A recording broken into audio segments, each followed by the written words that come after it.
meeting for the Senate Agricultural Committee to order. Nice to have everybody back this week. Before we do, I wanted to introduce a guest. I've got Max Chapman with me. It's a friend of the family from Murray. He's paging with me today. And as you know, that comes with getting to lead the pledge. So if everybody stand and say the pledge, please.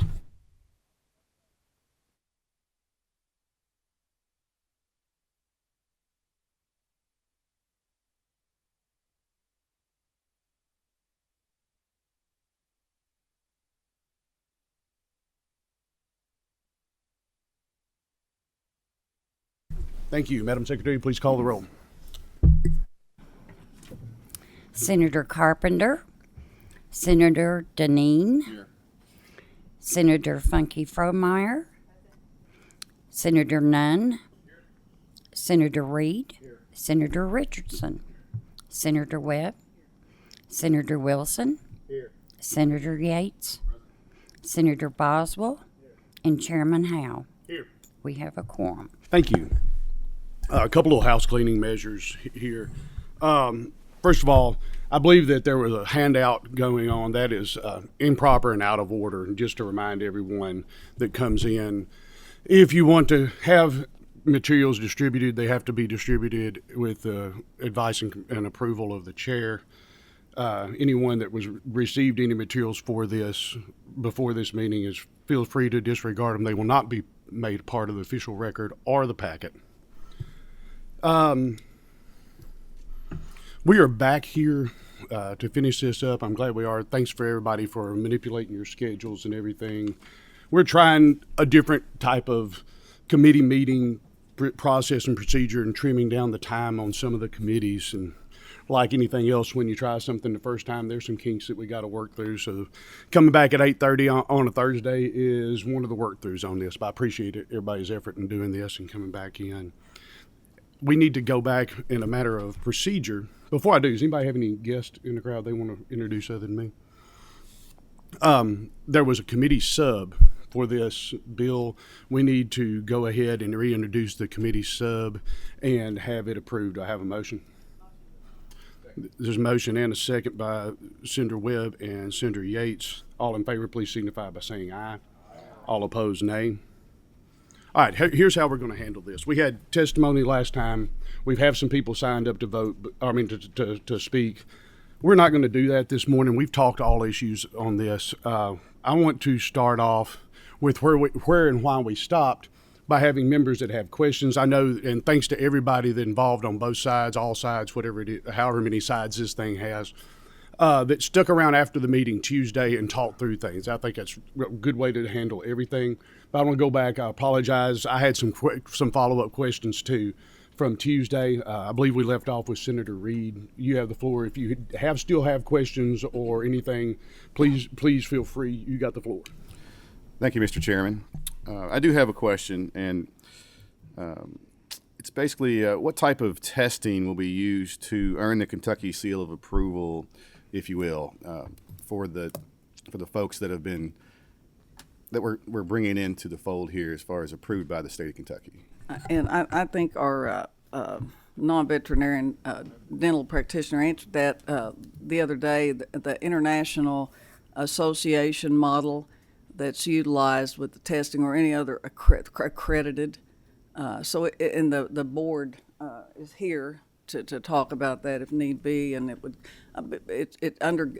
we have allied health professionals now that we're just folding two more categories in there to what's existing per the statute, but it's a internationally recognized testing model that's quite stringent and requires education and continuing education.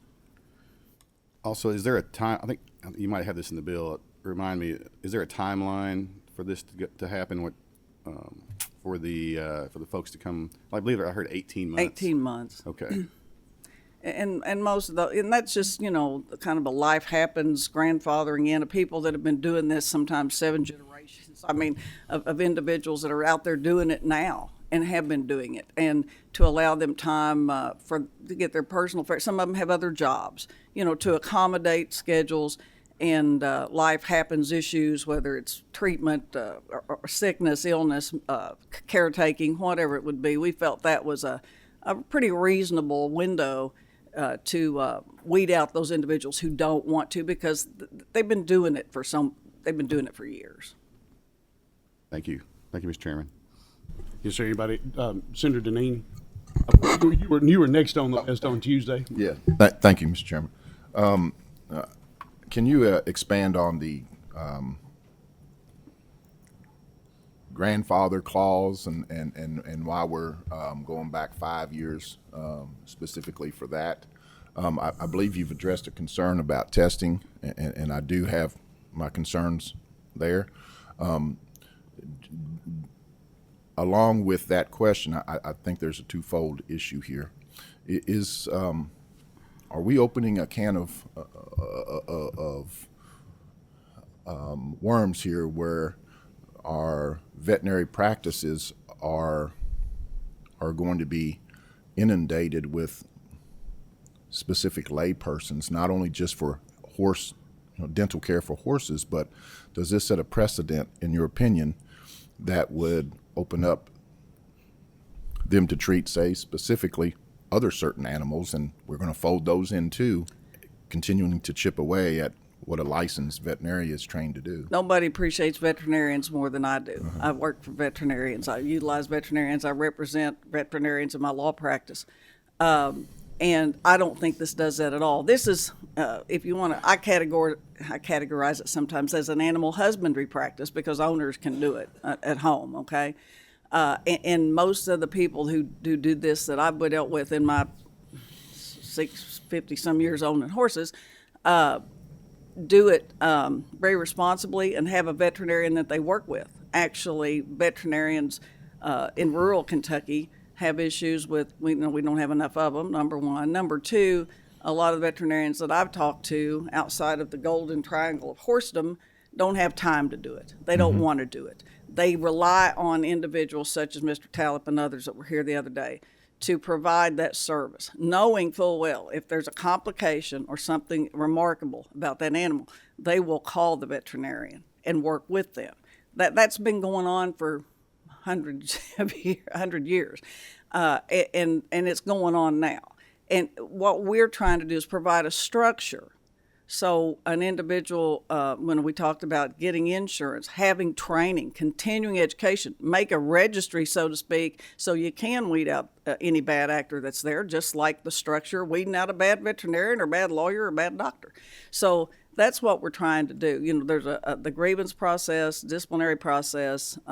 It's against the law to practice medicine without a license, just like it's against the law to practice law without a license.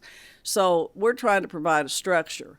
And just for just a little bit of history, Mr. Chairman, and I appreciate the way this was handled the other day, because this is what the committee process is about, to answer questions and give members some comfort level with it. But when we did the Modernization Act, veterinary medicine, I worked closely with the KVMA, the Board of Examiners, and veterinarians from all across the state for the Modernization Act we did a couple years ago.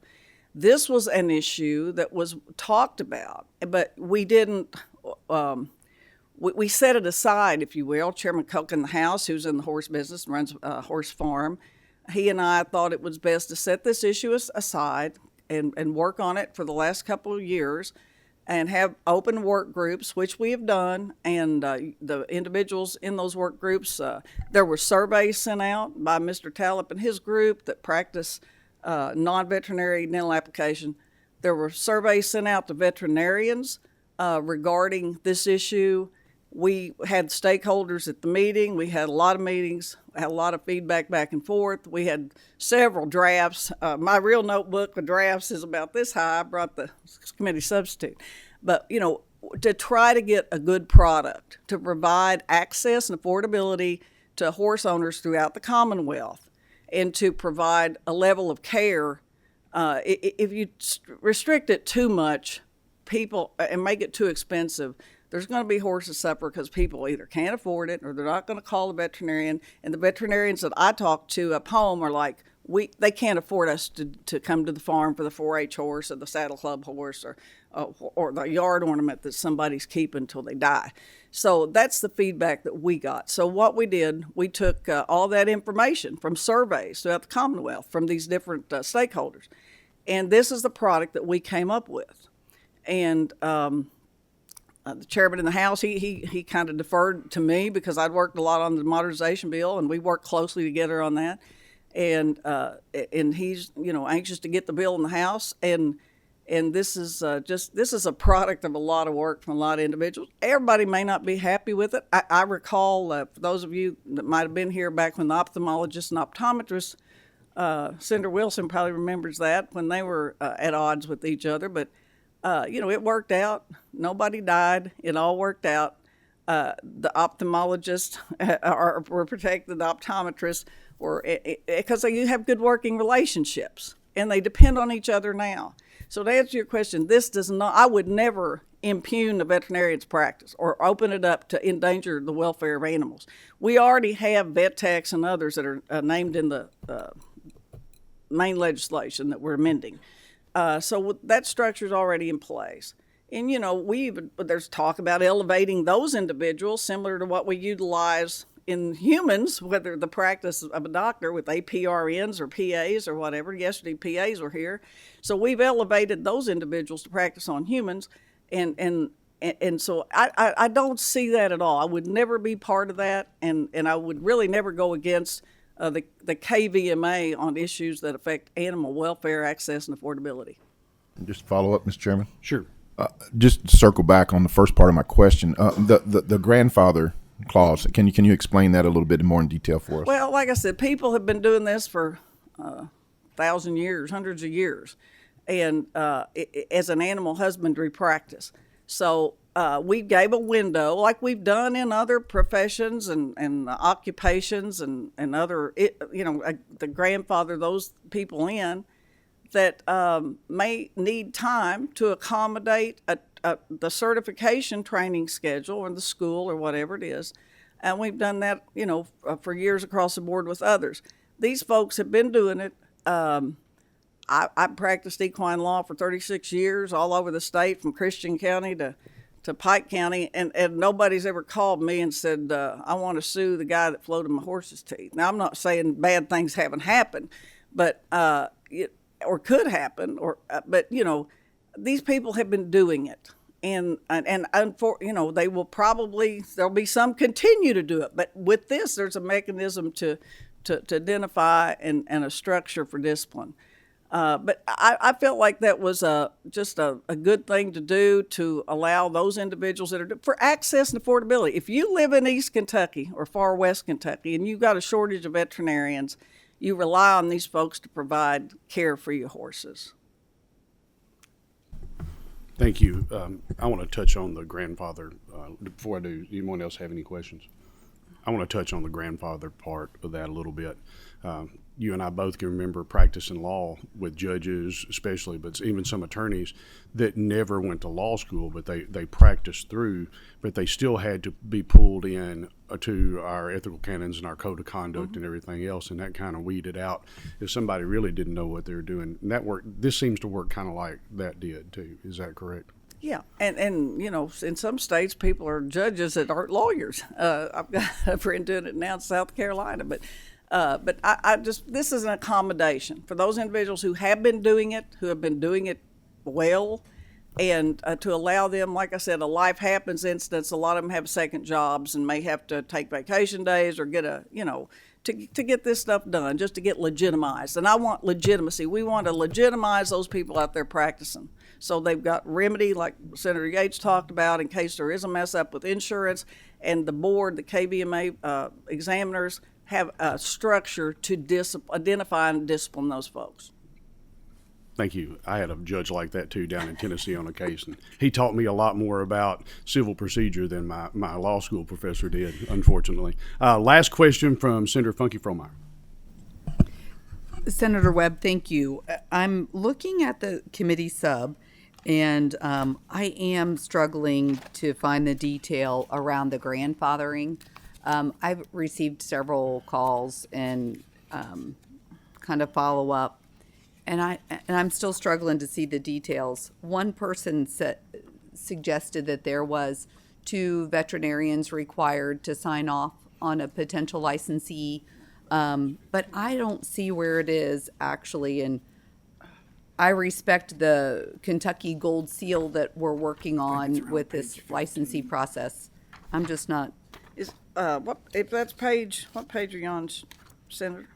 Well, I'm on page 20 of 38 on the proposed Senate submission, but I'm having a hard time finding, is a person simply grandfathered, or are they actually expected to come forward and go through some licensure process? Okay. On page 15, this is Dr. Weber, a KBMA representative that worked very closely with this, and he's worked here for many years on veterinary issues across the board. The board, the examiners may establish by administrative regulations term for licensing legacy candidates for qualifications in the chiropractic, and Michelle's here too, representing the examiners, for legacy candidates. And part of that, it provides application process, recommendations.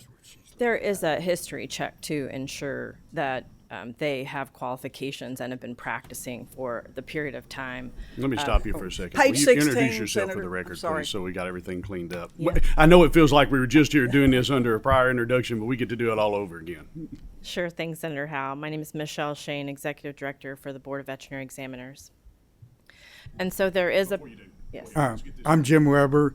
I am a past president and currently the governmental relations chair for the Kentucky Veterinary Medical Association. And I am not an equine practitioner. I am a veterinarian. I want to make it perfectly clear. But I was in on the discussions as our chair, but I am not an expert in equine medicine. Okay, I think that we can pick back up. I think the subsection on page 16, on Page page 15 16 is 4. starts and gives the board flexibility Yeah, to. they can write their regs to go in through these And parameters. further, letters of recommendations for 2 licensed veterinarians. And like I said, most of these people have relationships with more than that because they refer back and forth, actually. And, the IRS, the checks, details regarding experience, letters of good standing, and then the legacy candidate application. There's an application window. So, these applications also need time to be reviewed and processed to legitimize those individuals. And they operate on a pretty short budget like a lot of agencies do, but they've got to accept the applications. They've got to vet these applications, and that will take time as well to legitimize the applicants that are already practicing. Is that fair to say, Michelle? Yes, Senator Webb. There's been a motion on the bill. Is there a second? Second. There's been a motion and a second by Senators Wilson and Yates. At this point, we will move forward. Madam Secretary, please call the roll.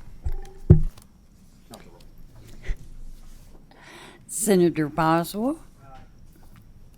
Senator Carpenter. Senator Deneen. I explain my vote. At this time, I'm going to vote aye, but I do believe there are some other issues I'd like to see addressed maybe on the floor or as this moves forward. Thank you. Senator Funky Fromeyer. Aye. Senator Nunn. Aye. Senator Reed. I vote aye, but I'd like to explain my vote. Go ahead. Thank you, Mr. Chairman.